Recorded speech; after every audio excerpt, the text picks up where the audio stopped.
It's been 30 years since an alarming surge in gun violence gave way to what's fondly remembered as the Boston Miracle. Thanks to concerted efforts by the community, government agencies, and other partners, the violence was dramatically reduced, but just as dramatic and perhaps even more significant was the advancement of young people as leaders and scholars enlisted by Freedom House in Roxbury through Project REACH. Its alums will be having a reunion, and two of them are with us right now, the founder and principal with Community Resource Consulting, Inc., Lori Smith-Britton, and spoken word artist and educator Arthur Collins. Thank you both for being with us. Thank you. Thanks for having us. I'll start with Lori. What exactly was Project REACH?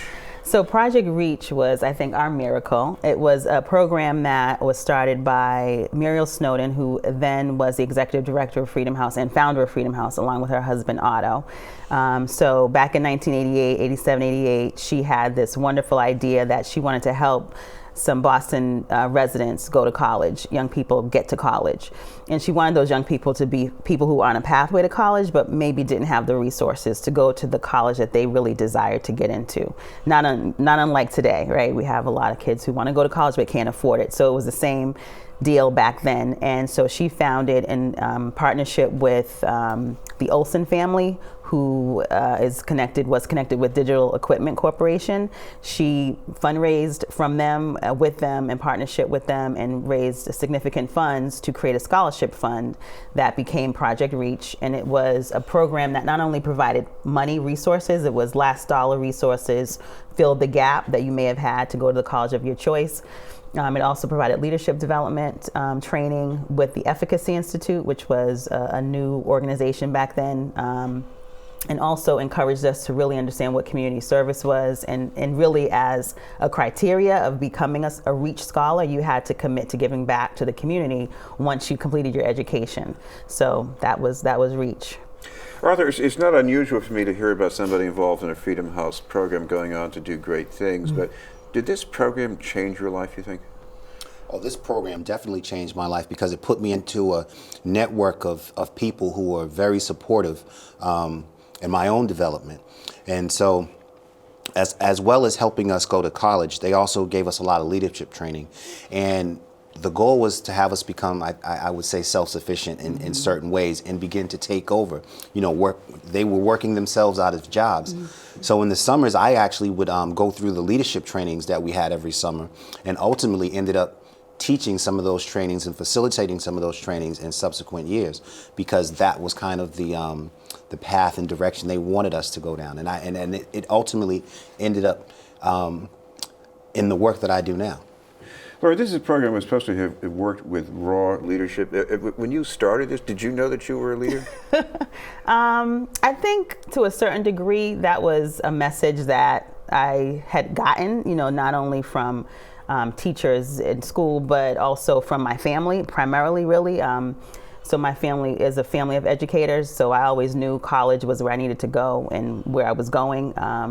So I think on some level, yes, but I didn't know what that meant. Like, how does that actually manifest? And so Freedom House definitely helped to put that into some tangible form.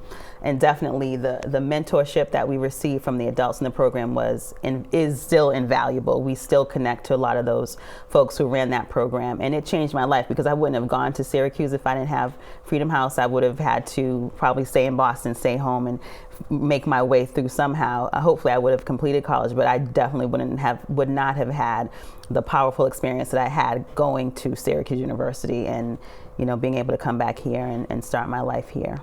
One of the things that this helps with is if you end up in an advanced elite institution like Syracuse, you feel like you belong there. I guess did that help you with that? Yes, so I think being in REACH and having that network of support, you knew that there was there were people who had a set of expectations about your success and your experience wherever you went.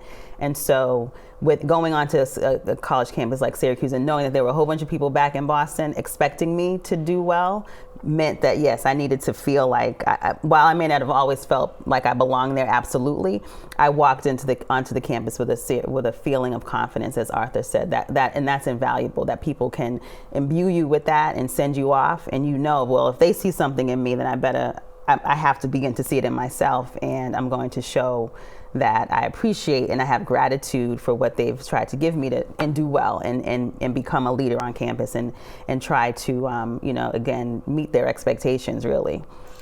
Arthur, speaking of expectations, alums getting together, that's not unusual, but why do this particular kind of a reunion that's coming up with alums and Project Reach? Well, it's very interesting because we're all scattered across the country now. There's still many of us here in Boston, and it's nice to keep that networked close and build those relationships because so many people are doing so many really good things. And so that support system is, I think we all lean on that. I still keep in touch with many of my Reach friends, and if I need something, whether it's something dealing with the children I work with in school, coming to support some of the artistic endeavors that I do, they're there.